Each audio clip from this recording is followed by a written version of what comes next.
Uma noite poderosa e gloriosa para todos. Bem, todo mundo está brigando com todo mundo. Parece que todo o sistema saiu do controle. Em um país, no outro, em todos os países. Todos estão uns contra os outros. Cada um por si. E hoje vamos discutir tudo isso. Porque tem Europa, Estados Unidos, Ucrânia, Bielorrússia. Meu Deus, agora é mais fácil listar quem não está participando dessa confusão mundial do que listar quem está participando. Antes de começarmos, vou mostrar um vídeo para vocês, onde fica claro que em Domocrash, na poderosa Ucrânia, a democracia está jorrando como uma fonte. E aqui estão as forças democráticas da Ucrânia, representadas pelo TTSK. Eles notificam o cidadão que chegou de bicicleta, empurram o cidadão junto com a bicicleta para dentro da van da invencibilidade. E aparentemente, já dentro, eles dão a ele um ponto eletrônico, um E-ponto. Bem, esse vídeo, embora curto, ainda mostra violência. Eu não mostro isso no YouTube, mas você pode assistir aqui mesmo, apontando a câmera do seu telefone ou tablet para o código QR. Você será redirecionado para o canal do Telegram, onde o vídeo completo está disponível. Na descrição do canal também há um link para o Telegram. Agora vamos falar sobre quem está brigando. Como disse, todos brigam entre si. Primeiro, Estados Unidos e Europa brigaram e estão realmente se afastando. Pode-se dizer de forma suja. Com um divórcio sujo, quebrando pratos, dividindo os brinquedos das crianças ao meio e, claro, causando traumas morais nos próprios filhos. A Aliança Transatlântica termina de modo diferente do que a Europa previa. Aquela aliança que foi fundada logo após a vitória dos aliados na Segunda Guerra Mundial, em vez de uma transição ordenada para uma OTAN mais igualitária, ocorre um divórcio turbulento, com cada país criando seu próprio mito de traição. E no que diz respeito aos Estados Unidos, lá dizem que a Europa não ajudou com suas próprias bases, e como resultado, os Estados Unidos ficaram magoados. Biden ficou magoado. Pete Hegseth, chefe do Ministério da Guerra dos Estados Unidos, ficou magoado. Enfim, todos lá estão ressentidos e não prestam atenção à Europa. Por sua vez, a Europa também está ressentida com os Estados Unidos, porque eles exigem muito, especialmente com toda a história da Groenlândia. Queriam levar forças diretamente, ou seja, enviar 1 ou 2 porta-aviões para lá. No geral, a Dinamarca sozinha não conseguirá lidar com isso, ainda mais tão longe do continente. Mesmo assim, os Estados Unidos estão em uma posição melhor. E sabe por quê? Porque a grande política, a inesquecível política. Nessa, Ursula von der Leyen fez um acordo com os Estados Unidos que, resumindo, prevê o seguinte. Primeiro, isso é a compra de armamentos dos Estados Unidos por uma quantia enorme. 800. Acho que são 50 milhões de euros com a transferência posterior desse armamento para a Ucrânia e ainda vão ficar com alguma coisa para eles.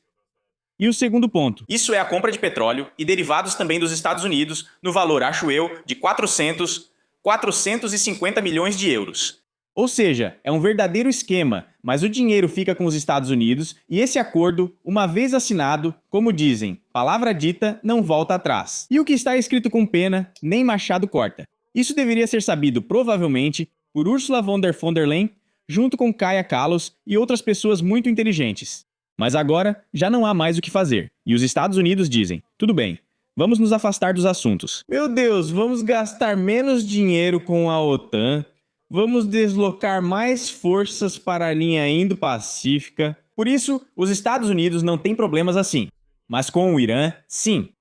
Mas sobre o Irã, nós ainda vamos falar agora.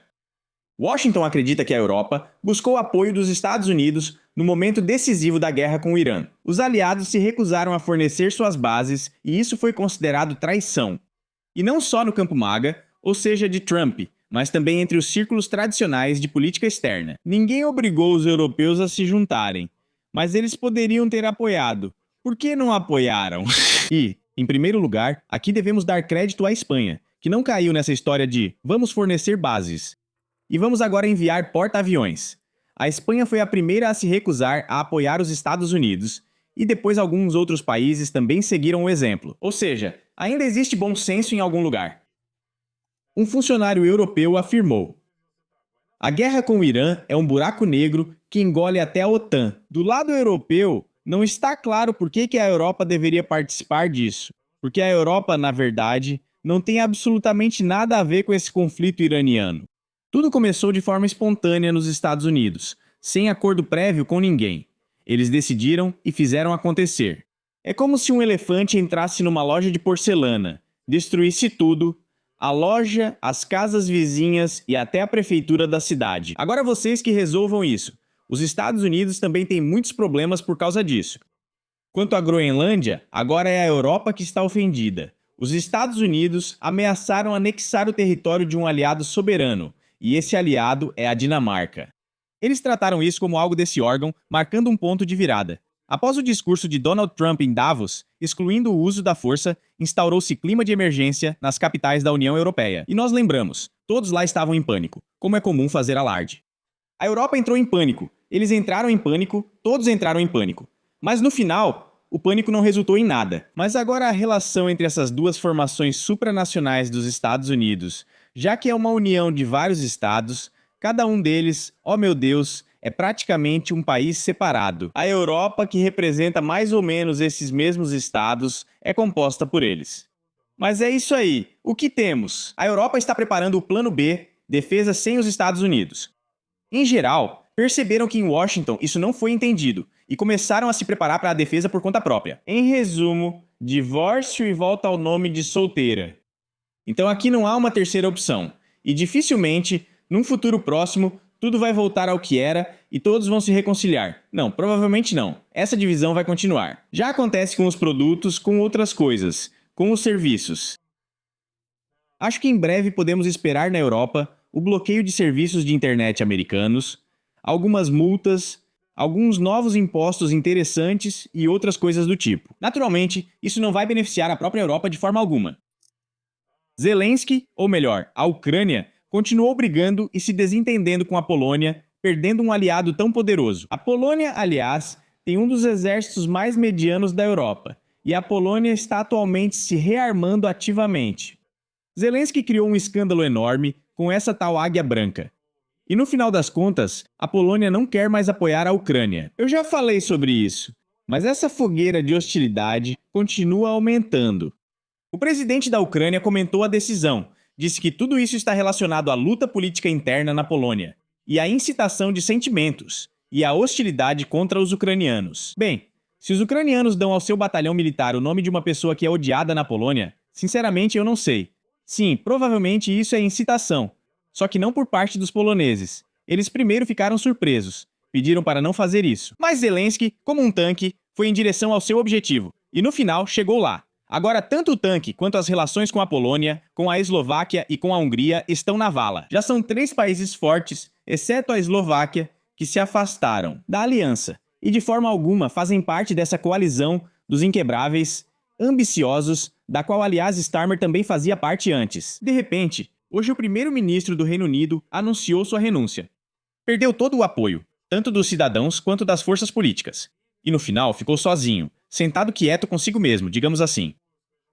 E decidiu, não, vou embora. Bom, fez um monte de confusão e foi embora. Certo, sobre a Polônia. O que diz Nawrocki? Ele declara o seguinte: a disputa não diz respeito à política interna da Polônia. Todos os patriotas entendem quantos crimes os nacionalistas ucranianos cometeram em terras polonesas. Quão dramáticos foram aqueles tempos. A disputa envolve a percepção de questões históricas e o fato de que na Polônia não aceitamos a bandeira vermelho e preta dos bandeiristas. Na verdade, para os poloneses, essa bandeira é como um pano vermelho para um touro. E os ucranianos sabem disso. Mas mesmo assim, fingem que não entendem e continuam fazendo o que fazem. Continuam provocando a Polônia. Pra quê? Sinceramente, eu não entendo. Talvez Zelensky tenha seus próprios motivos. Talvez isso ajude a sair da crise econômica, ou a vencer na guerra, ou algo assim. No momento, sinceramente, não vejo razão para discutir com a Polônia. Se acharem que sim, escrevam nos comentários. E depois, o que acontece? Bem, a própria von der Leyen, que eu já mencionei, de repente separou a Ucrânia e a Moldávia. Vocês lembram daquela irmandade de aço, por assim dizer. Digamos que a Ucrânia e a Moldávia decidiram entrar na União Europeia, nem que seja com um pé só. Bem, começaram o processo de adesão, aconteceu que ainda precisam abrir alguns clusters, e agora não podem mais entrar juntas. Isso contradiz as palavras iniciais daquela mesma von der Leyen, que disse: agora vamos aceitar Moldávia, Ucrânia e Uruguai. O Uruguai, aliás, é hoje um país economicamente muito forte, mas até que Ucrânia e Moldávia, talvez até mais que as duas juntas. Então agora von der Leyen já diz: desculpem, mas cada uma seguirá seu próprio caminho. Ucrânia e Moldávia seguirão caminhos diferentes, e elas já não estão mais conectadas de forma alguma. Então é isso. Qual é a diferença? A questão é que cada país candidato é responsável por si mesmo, já que eles precisam implementar as plataformas. E eles precisam implementar diferentes plataformas, dependendo de qual país candidato estamos falando. E diz von der Leyen. Von der Leyen diz que um processo baseado em mérito é muito melhor para a Moldávia do que simplesmente tentar apressar as coisas o mais rápido possível. Mas em relação a Suna e Esunispozoblo, já em relação à Ucrânia, Portagenos SMR disse: me desculpe, mas a Ucrânia não vai entrar rapidamente na União Europeia. Me parece que, na verdade, a Ucrânia está se afastando da União Europeia. Mas constantemente dizem que ela está se aproximando dela, e já abriram clusters lá. E abriram alguns masterclasses também. E abriram mais alguma coisa, além das bocas que falam. Bem, no geral, tudo já está aberto. E bom, é isso. Basicamente, além disso, Peter Madersky também disse que é contra a abertura de todos esses clusters nas negociações com a UE.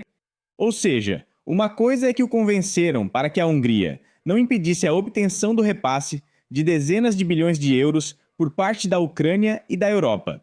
Ele, como Orbán, também acha que a Ucrânia não deve entrar na União Europeia.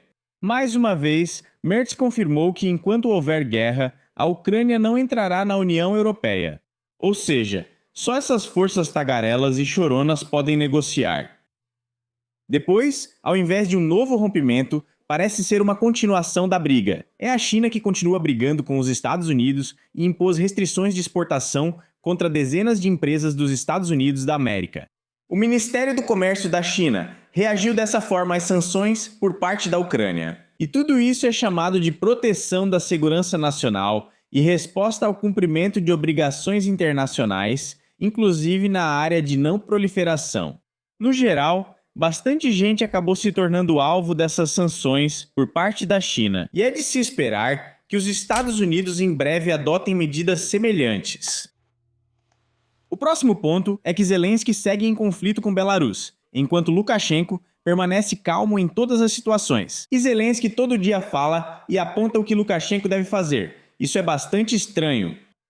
De novo, lembrando das palavras dele, que nenhum país pode dizer a outro o que fazer. E aí, literalmente algumas semanas depois dessas declarações fortes, ele diz que Belarus, em primeiro lugar, deve afastar as instalações de radar das fronteiras com a Ucrânia. Em segundo lugar, não participar da ajuda à Rússia, incluindo combustível. Segundo as palavras de Zelensky, Belarus não pode fornecer combustível.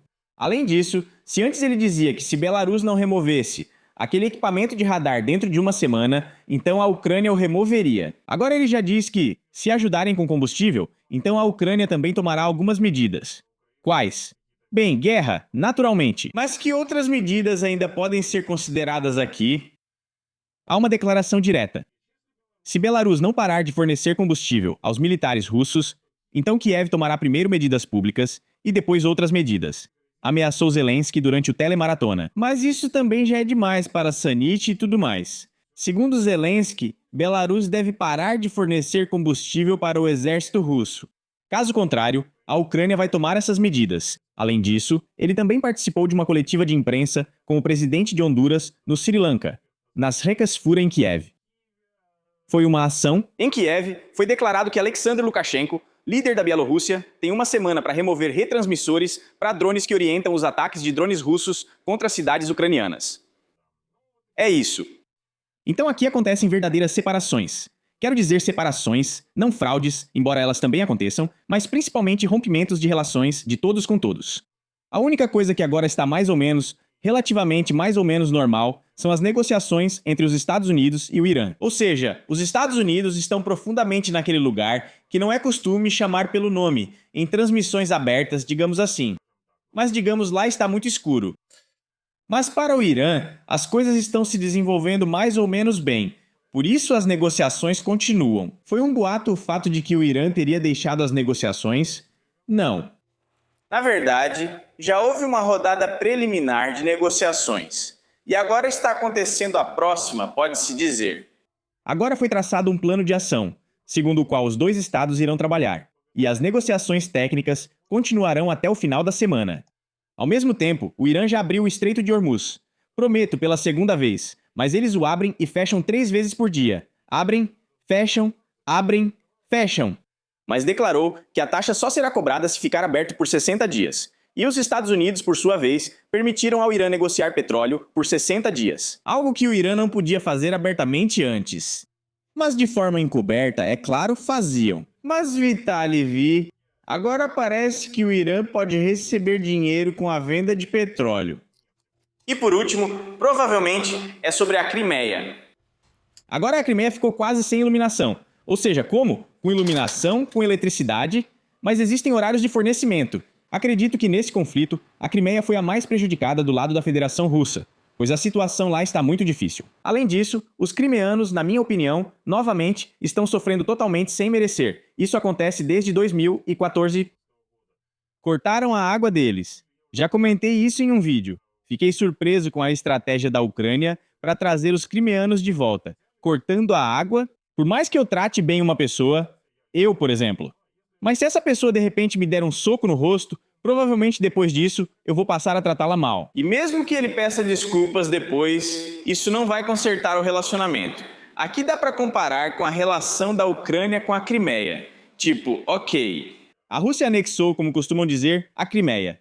Então que não fique para ninguém, como naquele caso, em Taras Bulba, né? E não, isso não é em Taras. Que não fique para ninguém. Isso é daquele outro, como era o nome mesmo? É daquele filme dos anos 80, eu acho, lá. Enfim, eu esqueci. Aquele em que o Mikhalkovich atuou, aquele que o Myakov participou. Eu esqueci o nome. Tinha até um navio a vapor lá. Bom, não importa. Mas era nesse aí, que na Crimeia vão claramente passar a ver a Ucrânia com maus olhos depois que cortaram a eletricidade e a água da Crimeia. E quase desligaram até o ar já no dia seguinte a anexação da própria Crimeia. Isso foi, bom, simplesmente inacreditável. Foi um absurdo. Meus conhecidos também ficaram surpresos. Afinal, o que as pessoas têm a ver com isso? Vocês não cortaram água e eletricidade para o próprio Putin, mas sim para as pessoas na Crimeia. Agora está acontecendo algo parecido. Essas rotas estão sendo bombardeadas e isoladas do continente, tornando a Crimeia uma ilha, segundo o ministro da Defesa, Fyodorov. E agora já não tem combustível, a eletricidade vai ser por horários na Crimeia e todas as outras, enfim, não alegrias, é claro. Ou seja, agora tudo isso também não vai aumentar o amor dos crimeanos pela Ucrânia. Agora já se sabe que os moradores de Sevastopol e com certeza de outras cidades também estão esperando. Em primeiro lugar, isso é praticamente um toque de recolher. O transporte público vai funcionar das 5h30 até as 9h, não há balsas. O transporte público funciona das 15h às 20h, casquinho H, 15h00. Os shoppings, supermercados e hipermercados funcionam até as 20h00. As lojas pequenas podem funcionar de forma independente. E os restaurantes também funcionam até as 8h, ou seja, novamente, quem sofre são as empresas privadas e os negócios, sem benefícios. Isso também não aumenta o apreço pelo governo, nem o respeito próprio. Se você está na Crimeia, escreva como está aí, porque há informações contraditórias. Mas, no geral, é isso que se sabe até o momento. E agora, o que vem? Agora, líderes poderosos, porque, bom, vocês sabem, quem está em toda parte? Claro, esses representantes da elite política ucraniana. Bem, e o primeiro a nos representar, ou melhor, a convidar esses representantes, será esse Zelensky, e um dos melhores atores do cinema soviético. Então vamos ouvir os palhaços. Por favor, camaradas. Sim, e também pediram para mostrar esse especialista. Faz tempo que não mostramos o especialista Chá. Certo, vamos ver quem hoje vai compartilhar sua sabedoria conosco. Bem, provavelmente esses já estiveram aqui, esses também. Quem será que ainda não esteve? Esse personagem ainda não apareceu. Naquele ali eu te digo, quase ninguém. Sinceramente, não faço ideia de quem é esse. Se vocês sabem, por que ele está falando e o jornalista dormindo de novo? O que acontece com vocês, jornalistas da telemaratona, tomaram sonífero? Porque sempre dormem quando eles falam. Ponto. Bem, essa é a minha opinião pessoal. Temos de novo. Ninguém se interessa pela sua opinião pessoal. Nos desculpe, não somos psicólogos, mas isso não nos interessa. Agora, se fosse algum ponto de vista científico, aí sim seria interessante. Alguma hipótese sobre as circunstâncias que se formam seria interessante, mas ao expressar opinião pessoal, faça isso na cozinha. É isso. Por exemplo, eu aconselharia, por enquanto, a não dar esse nome a essa unidade, isto é, o nome UPA, e ao mesmo tempo começar a preparar seriamente uma lei aqui também. Existe uma lei dizendo que a UPA comete crimes. Isso. Novamente estão falando sobre a UPA, essa infeliz, sobre o fato de terem nomeado essa unidade como UPO, e na Polônia não estão satisfeitos com isso. Mas aí, eles aconselham a não chamar de novo de Vicus Poloni, mas fazer um truque esperto e assim por diante. E por nossa parte, eu começaria a preparar uma lei sobre a opressão histórica do povo ucraniano, geralmente fazendo primeiro um truque esperto também. E da nossa parte, eu começaria a preparar uma lei sobre a opressão histórica do povo ucraniano durante os tempos da Primeira e Segunda República das Duas Nações.